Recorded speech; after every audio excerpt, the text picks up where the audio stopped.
We're talking to the Attorney General of Montana. Mr. Attorney General, I was talking about this news story about how it's $216,000 for a new prison bed. Seems outrageous to me, but I don't know if there's any cheaper way to do it. Well, I mean, the price of building anything right now, the costs have just gone up. I mean, Bidenflation is real.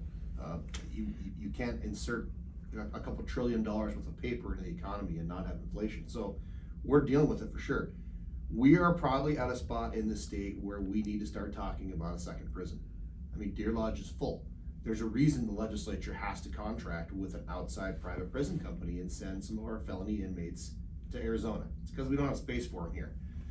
Now, I will say that is actually a better bang for our buck than having a state-owned, state-run prison. I mean, first of all, you got the upfront cost, but like we can show that the cost of a prison bed at Deer Lodge, at least when I was in the legislature, was about $150 a day per inmate, okay?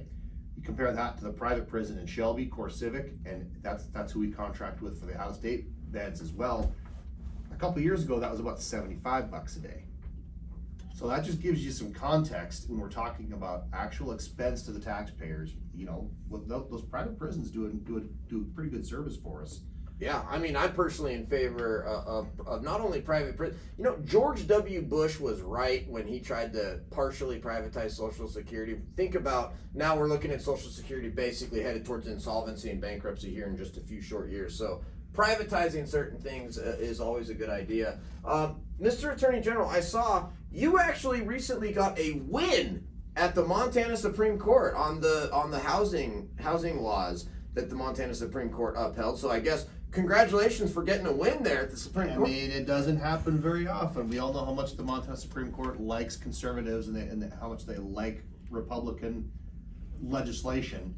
But yeah, it does happen occasionally where they get it right. But yeah, we had a couple of housing laws that were passed by the Montana legislature that had been sued and joined at the district court level, appealed up, and got a W on a couple of those. So hopefully that'll help with some affordable housing. One of those was I think run by Senator Jeremy Travis from Great Falls. It will allow you to actually do some development on your own property and build some affordable housing. How crazy is that? I mean, it's like, wow, private property rights. Who's ever heard of that? If you own a lot, you want to build a duplex on it or build an ADU on it, and now you're allowed to, and that is your private property. So what a concept. The county zoning board can't come in like the Gestapo and tell you what you can and can't do with your own property. How novel in America right. these days. There was one thing I saw about Attorney General Austin Knudsen leading a 24-state coalition demanding answers from these top asset managers supporting unpopular environmental proposals. I'm so glad that you're talking about this issue because as a lawyer, I'm aware that boards of directors of corporations and the officers of corporations actually have fiduciary duties to their shareholders to act in the best interest of their shareholders. I want to get more details on what you're doing with that piece right there, right after this. In the meantime, also open phones 406-294-0970. We'll be right back with David Noble, George Blackard, and Attorney General Knudsen. With Aaron Flint. David Noble in for Aaron Flint. I was just talking to the Attorney General here about this new action demanding answers from these asset managers. Mr. Attorney General, can you explain what's the background there? Yeah, so this is one that I've been on, for a couple of years, honestly. So we're talking about ESG. What's ESG? It's environmental and social governance. Well, what does that mean? That means wokeness in the boardroom. That's what we're talking about here. This is a push by the left because they can't pass their agenda in the U.S. Congress. What they do is they get themselves put on boards of directors for various large corporations, and they start trying to push a partisan agenda, a woke left agenda in these boardrooms. That's what's going on. Now, that might sound all well and good, but the problem with that, as you pointed out, David, as an attorney, these companies, especially if they're a publicly traded company, they owe their shareholders a fiduciary duty to make them money. They don't owe them the duty of making sure that they're promulgating a plastic bag policy. Right. So you've got people that are investing their retirement savings into these companies, hoping to get a return so that they can have a safe retirement, and then instead their investment money is being used to promote all these radical left-wing woke ideologies. And you might say, well, who cares what they're doing about that? Like, this is us here in Montana. Here's why we care. a lot of those companies are responsible for some of our state employee pensions. I mean, our state board of investments is invested in some of those asset managers, some of those large firms. So yeah, we absolutely do have a vested interest in making sure that, you know what, you don't need to worry about woke policy initiatives in the boardroom. Your job is to invest Montana teachers, Montana firefighters, Montana sheriffs and peace officers' pensions, and make sure you're making them a retirement. Love it. Fantastic. Let's go to Tester will not be elected. Thanks for calling in.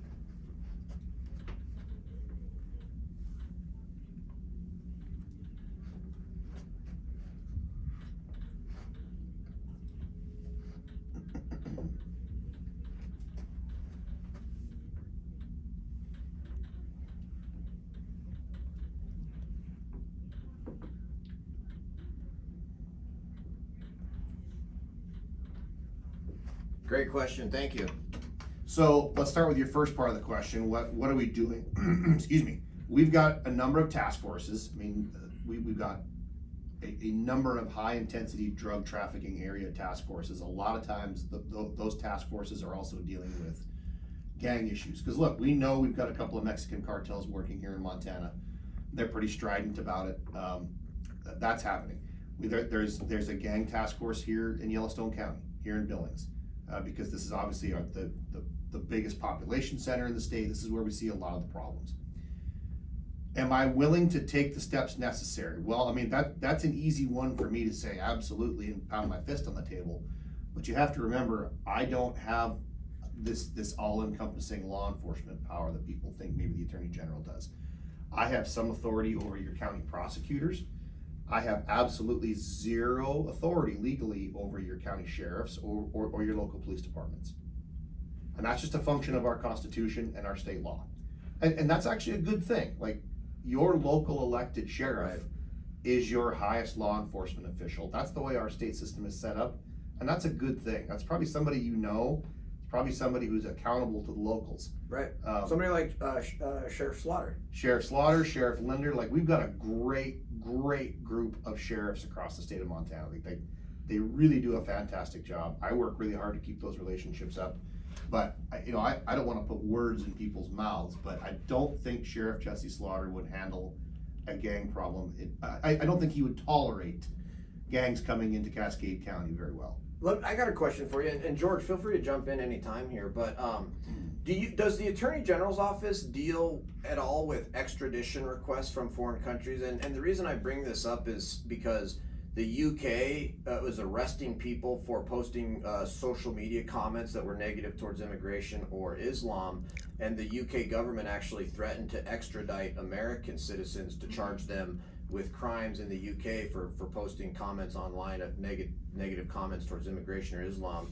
They don't have free speech there. But I guess I was curious, how do you know who deals with extradition requests? It's not the AG's office? No, it's not. Maybe it's federal, I don't know. Yeah, it's federal. Anytime we've got an immigration issue or an illegal immigrant issue, I mean, that always goes through basically Homeland Security, federal agencies. I mean, we can deal with them within our state law, but eventually if they're here illegally or if they're facing some sort of extradition, that's going to go through Homeland Security, and then they deal with that.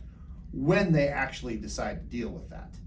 Because what's happening right now in Montana is functionally a lot of these criminals that we arrest that are here illegally, unless they've done something just incredibly heinous, they don't get deported. They get turned loose. Right. And then we've got multiple stories here of and actually this was retweeted by the Trump War Room on Twitter about how there was 4 recent really horrific murders and arrests, and all 4 of those illegal aliens were apprehended by the Biden administration at the border and then released into the United States. Yeah, so obviously the federal government is not going to say this out loud, but when you talk privately with a lot of these federal law enforcement officers, because they're pros, I feel really bad for them. I mean, we've got great people working for Customs. We got great people here in Montana working for Border Patrol.